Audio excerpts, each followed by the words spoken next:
Monsoon के मौसम में भी जल्दापाड़ा के जंगलों में दिख रहे हैं जंगली जानवर, बिना सफारी के भी पर्यटकों की भीड़।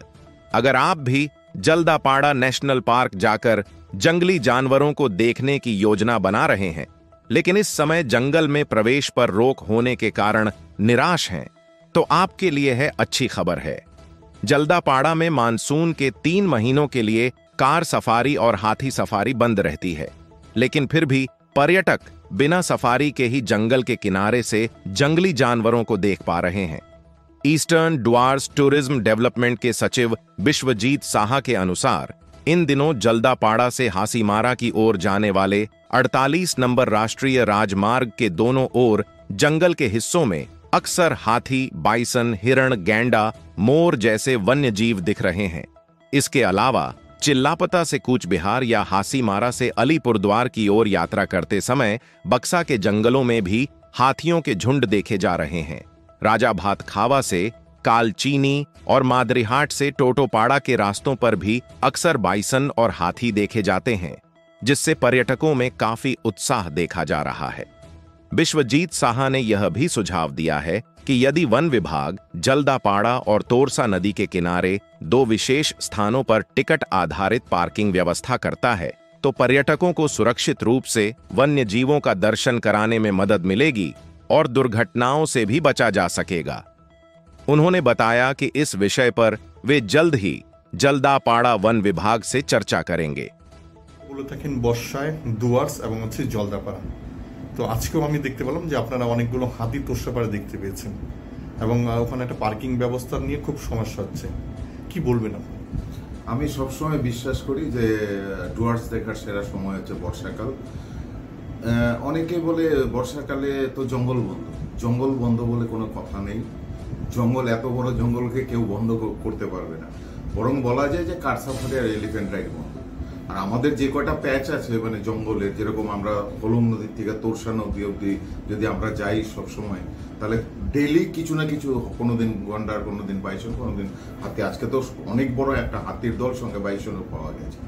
এরকম ঠিক টোটোপাড়ার দিকে যদি যাই, সেখানে মানে আমাদের জলদাপাড়ার নর্দার্ন পার্ট আছে।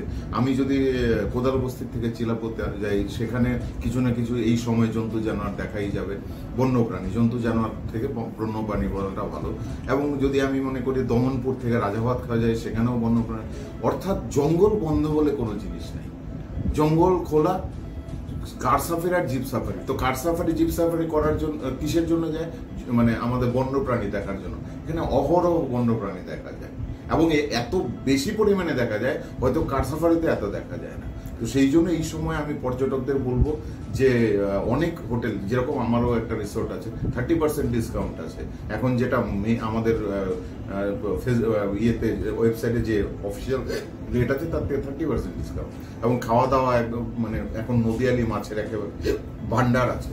তো সেই জন্য আমি বলবো যে অবশ্যই বর্ষায় একবার যারাই মানে পর্যটন প্রিয় মানুষ এবং যারা বন এবং বন্যপ্রাণকে ভালোবাসে, একবার চলে আসুন বর্ষায়। দাদা, আরেকটা কোশ্চেন ছিল আপনার কাছে। এই যে তোরসার কাছে সবসময় এনিমেলস দেখা যায়, সেখানে পার্কিং একটা ব্যবস্থা যদি হতো তাহলে কেমন হতো আপনার? আমি এটা একটা সমস্যা, ঠিকই, একদম গভীর সমস্যা। তো আমি যেহেতু বন দপ্তরের আন্ডারে পড়ে, ওখান থেকে যেখান থেকে বন্যপ্রাণী সাইডিং হয় তার পাশ দিয়ে কিন্তু ট্রলি লাইন বলে একটা নিচে নেমে গেছে।